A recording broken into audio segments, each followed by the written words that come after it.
Olá! Bem-vindos a essa nossa exploração. Hoje a gente vai mergulhar no Choose Hope Symposium 2025. Foi um evento que juntou especialistas, ativistas, sobreviventes, todo mundo para discutir o risco nuclear, né? E o caminho para o desarmamento. A gente tem aqui gravações, textos, e a nossa ideia é tirar o essencial. O que está acontecendo agora, os esforços para mudar e, claro, por que ainda ter esperança? Vamos nessa. Vamos lá. Exato. O simpósio, que foi uma parceria da Nuclear Age Peace Foundation com a SOC-HK International, ele encarou a realidade sim, mas sem deixar de apontar caminho, sabe? E também homenageando legados importantes como o do David Krieger e do Dasaku Ikeda. Foi um equilíbrio, eu diria. Legal. E para começar, algo que me chamou muito a atenção foi a pesquisa da Annie Jacobson. Ela foi atrás de fontes do Pentágono, conselheiros, para entender o que aconteceria se a tal da dissuasão nuclear falhasse. E o cenário é de decisões que podem mudar o mundo em questão de minutos. É muito rápido, assustador. Hein? Pois é. E o Peter Kuznick, ele trouxe um ponto importante. Não é só hipotético, né? Ele lembrou de casos reais. A crise dos mísseis de Cuba, por exemplo, onde francamente, a sorte evitou o pior. Nossa. E olha, tiveram 32 incidentes chamados Broken Arrow, que são acidentes com armas nucleares. Tipo o de Goldsboro, em 62. Uma bomba quase detonou na Carolina do Norte. Meu Deus. Isso só reforça como essa ideia de dissuasão é um sistema perigoso, frágil mesmo. É de arrepiar pensar que foi por um triz tantas vezes. E tem mais, né? Além do risco da explosão em si, o impacto humano é gigantesco. A gente ouviu a mensagem da Masako Ada que sobreviveu a Nagasaki. Forte, né? Muito. E os especialistas detalharam os efeitos. Não é só a explosão, o calor, é a radiação a longo prazo, câncer, doenças. E ainda tem o risco de um pulso eletromagnético, o tal do EMP, que poderia simplesmente apagar a rede elétrica de um país inteiro. Imagina o caos. Exatamente. E isso nos leva direto para a crítica que fizeram no simpósio sobre a própria doutrina da dissuasão. O Richard Falk, ele usou uma imagem forte, caminhando sonâmbulo para a catástrofe. Uau! E citaram o Daniel Ellsberg, descrevendo as políticas nucleares como vertiginosamente insanas e imorais. A gente vê uma resistência muito clara dos países que têm armas nucleares para avançar, para aderir a tratados como o TPNW, o Tratado sobre a Proibição de Armas Nucleares. Pois é. Mas aí, aqui a conversa parece que ganha um novo fôlego, né?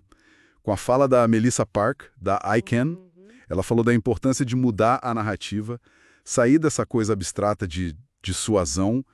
E focar nas consequências reais, humanas. O que aconteceu em Hiroshima, Nagasaki, nos locais de teste, muitos afetando povos indígenas, né? Como que essa mudança acontece na prática? Então, a grande ferramenta para isso é justamente o TPNW. Ele foi adotado em 2017. 122 países apoiaram. E ele representa essa virada de chave. Foi muito impulsionado pela sociedade civil, por países do sul global e, claro, pela coragem dos Hibakusha, sobreviventes. Entendi. O que é fascinante nele é que não é só proibir.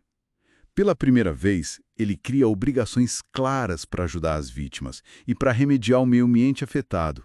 Coloca o ser humano no centro de verdade. Nossa, isso é fundamental. Não é só dizer não pode, mas também temos que cuidar.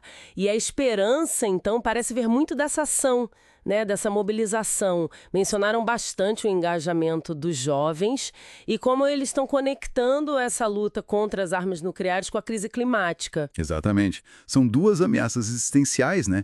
E muitas vezes financiadas pelos mesmos lugares. É verdade. Aí surgem campanhas como a Warheads to Windmills, ogivas por moinhos de vento, que basicamente propõe: tira o dinheiro das armas, investe em energia limpa, em soluções.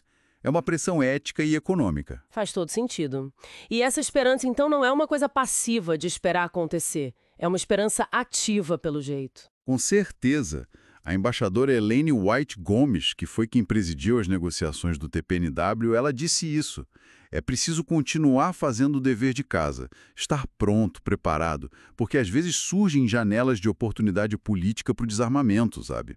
Como quase rolou lá em 86 entre o Reagan e o Gorbachev em Reykjavik. Quase, né? Faltou pouco ali. Exato. Então a esperança precisa de preparo, de persistência. Bom, então o que fica disso tudo pra gente? A sensação é meio paradoxo, né? De um lado, um perigo nuclear que talvez esteja maior do que antes, por causa das tensões geopolíticas, da modernização dos arsenais. Sim, infelizmente. Mas, por outro lado, um movimento global que está mais forte, mais organizado, com uma ferramenta como o TPNW e com a energia dessa nova geração chegando. Então, escolher a esperança, como o simpósio colocou, parece ser uma decisão consciente, contínua, de todo dia. Exato. E talvez a reflexão final, para fechar, venha de uma citação do Daisaku Ikeda, da Soka Gakkai International, que foi mencionada lá. Ele disse que o verdadeiro inimigo não são as armas em si, mas as formas de pensar que justificam as armas nucleares. Essa mentalidade. Forte isso. A Melissa Punk também falou sobre desafiar o pensamento de grupo, que meio que normaliza essa ameaça toda. Então fica a pergunta, né? O que significa para cada um de nós no dia a dia desafiar essa forma de pensar? Como a gente faz isso?